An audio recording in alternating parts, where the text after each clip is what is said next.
વિશ્વ હિન્દુ પરિષદ દ્વારા અમદાવાદમાં પ્રેસ કોન્ફરન્સનું આયોજન કરવામાં આવ્યું હતું। વિશ્વ હિન્દુ પરિષદે જણાવ્યું હતું કે જ્યારે ઈસ્ટ ઇન્ડિયા કંપનીને નુકસાન થવાનું હતું ત્યારે મંદિરો પર નિયંત્રણ હતું, મંદિરો પર કંટ્રોલ કરીને આવકની વ્યવસ્થા કરવામાં આવી હતી અને ત્યારથી જ આ પરંપરા શરૂ થઈ અને ત્યારથી અત્યાર સુધી લોકશાહી સરકારો પર પણ ઈસ્ટ ઇન્ડિયા કંપનીની નીતિને અનુસરી રહી છે। એક સ્વસ્થ પરંપરા હતી કે જે તે સંપ્રદાય તે મંદિરોનો હવાલો લેતો હતો। હવે સમય આવી ગયો છે કે કેનેડામાં થયેલા હુમલાથી પણ દેશના તમામ હિન્દુ મંદિરોને સરકારના કબજામાંથી મુક્ત કરવામાં આવે। વીએચપીનું કહેવું છે કે હિન્દુઓ પર જે હુમલો થયો છે તે દુર્ભાગ્યપૂર્ણ છે અને કેનેડાની સરકારે વક્ફ બિલ અંગેના પ્રસ્તાવને સમર્થન આપ્યું છે। कानून को लेकर एक संशोधन बिल संसद में पेश हुआ है। बिल को संयुक्त संसदीय समिति को सौंप दिया गया है, जहां पर इस विषय में लगातार चर्चाएं हो रही हैं। ऐसा लगता है कि आने वाले शीतकालीन सत्र में इस विषय पर संसद में भी चर्चा होगी। तब तक समिति की रिपोर्ट और उनकी अनुशंसा भी संसद को प्राप्त हो जाएगी। इस विषय में विश्व हिंदू परिषद का स्पष्ट मत है कि जिस प्रकार से वक्फ को भारतीय न्यायपालिका के ऊपर से अधिकार दे दिया गया कि किसी भी प्रकार की संपत्ति के स्वामित्व को लेकर वक्फ का कथन या उनका विचार सर्वमान्य होगा। किसी भी न्यायालय को, सिविल न्यायालय को, हाई कोर्ट को, सुप्रीम कोर्ट को उसमें हस्तक्षेप करने, जांच करने, देखने का कोई अधिकार नहीं होगा। ये एक हास्यास्पद ही नहीं, पूरे संविधान के विरुद्ध में एक व्यवस्था है जिसको समाप्त होना ही चाहिए। और जिस प्रकार से इन अधिकारों का दुरुपयोग हुआ है, हम सब के सामने है, पूरे भारत की जनता के सामने है कि जब से इस्लाम का उदय नहीं हुआ, उससे भी प्राचीन बने हुए मंदिर और उनके गांव की संपत्तियों को वक्फ बोर्ड ने अपनी संपत्ति बताना शुरू कर दिया है। अनेक इस तरह के किस्से और अनेक वाकया हमारे सामने लगभग सभी प्रदेशों से सामने आए हैं। तो एक पूरे भारतीय समाज में एक डर बैठ गया है, भय बैठ गया है, कब वक्फ बोर्ड की हरी चादर आएगी, उनकी संपत्ति को कवर कर लेगी। इसलिए विश्व हिंदू परिषद यह पूरी आशा करती है कि संसद इस वक्फ संशोधन बिल को पास करेगी और संविधान सम्मत, न्याय सम्मत जो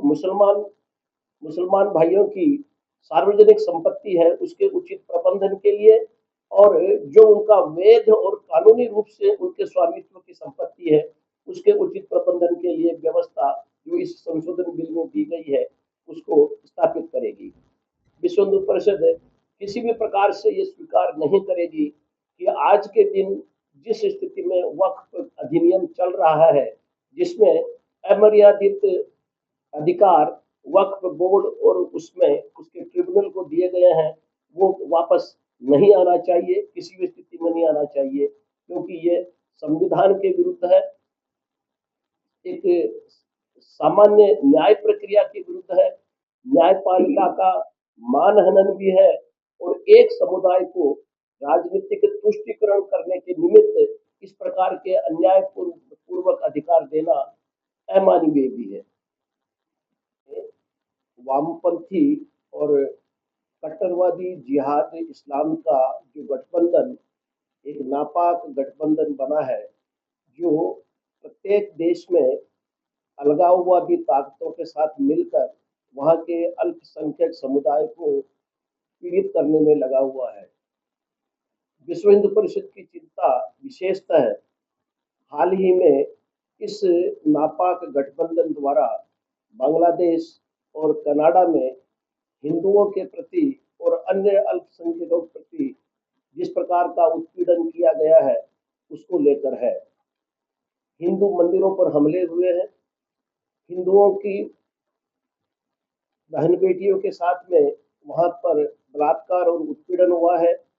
उन्हें अपने पूजा स्थलों से में उपासना करने से रोका गया है। और सबसे बड़ी चिंता की बात यह है कि दोनों ही देशों में कनाडा में और बांग्लादेश में वहाँ की पुलिस की उपस्थिति में ये सब हुआ और पुलिस ने कोई एक्शन नहीं लिया। इस बात को लेकर विश्व हिंदू परिषद विशेष रूप से चिंतित है और समस्त संयुक्त राष्ट्र संघ और अंतर्राष्ट्रीय मानवाधिकार संगठनों से हमने ये मांग की है कि इस प्रकार की घटनाओं को रोकने के लिए प्रभावी कार्रवाई करें, वहाँ के प्रशासन पर दबाव बनाए और अल्पसंख्यकों की सुरक्षा का एक उचित प्रबंध किया जाए। भारत में मंदिरों पर सरकारी नियंत्रण पिछले अनेक वर्षों से है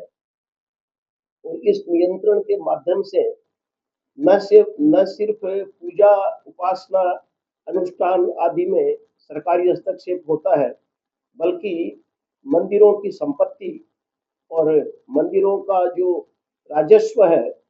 उसके उपयोग को लेकर भी समय समय पर कई प्रकार की बातें सामने आती हैं कि हिंदुओं के मंदिरों की आय का उपयोग हिंदुओं के ही विरुद्ध में किया गया। अहिंदू कर्मचारी, अहिंदू अधिकारियों का वहां पर नियोजन करना, प्रसाद में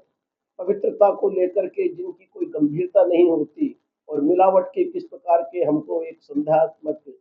समाचार मिलते हैं, उन सब को लेकर हमारा ये विचार बार बार पुष्ट होता है कि सरकार को हिंदू मंदिरों के प्रबंधन से पूरी तरह हट जाना चाहिए और सारे मंदिर हिंदू समाज को सौंप देने चाहिए। एक सेकुलर राष्ट्र में संविधान के अंतर्गत